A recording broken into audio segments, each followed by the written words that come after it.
ending extreme poverty is one of the solutions to about a half a dozen causal factors of scourges that plague humanity, one of which is illiteracy. So we're actually going to eliminate illiteracy worldwide in the next 25 years. So and that's a causal factor to eliminate smallpox, malaria, half a dozen other scourges that plague humanity.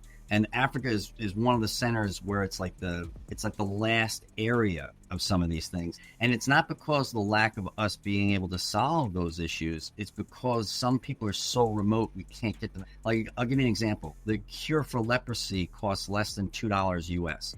But it still exists on planet Earth because it's so difficult to get the solutions and the medicines to people who are that remote. And I don't know if you're familiar with Hans Rosling, but he wrote a book called Factfulness, did a series of videos. I'd put it on your radar screen. So he did a video that's still on YouTube right now, 15 years ago. It's the coolest video I've ever seen. In 4 minutes, he proves to you how humanity is better off.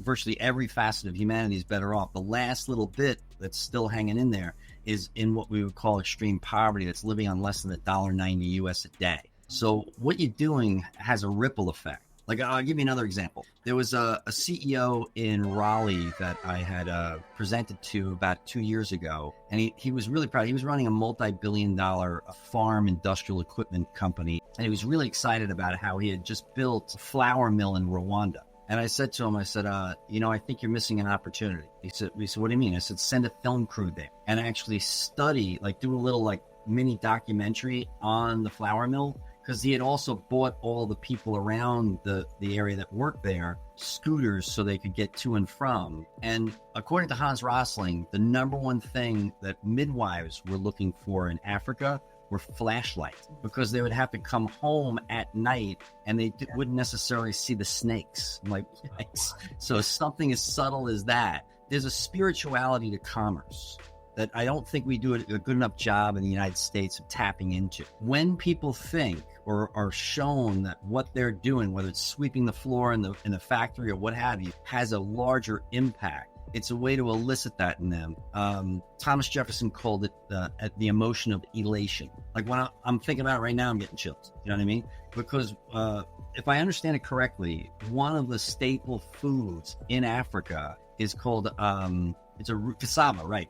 But if it's prepared incorrectly, this is what Hans Rosling discovered. If it's prepared incorrectly, it can create a permanent neurological disorder in children. So there was paralyzing kids because the parents needed either other sources of food. So what I said to the man is, you're moving the needle on that, because now you're giving them a different staple in their diet, as opposed to relying on cassava and maybe preparing it incorrectly.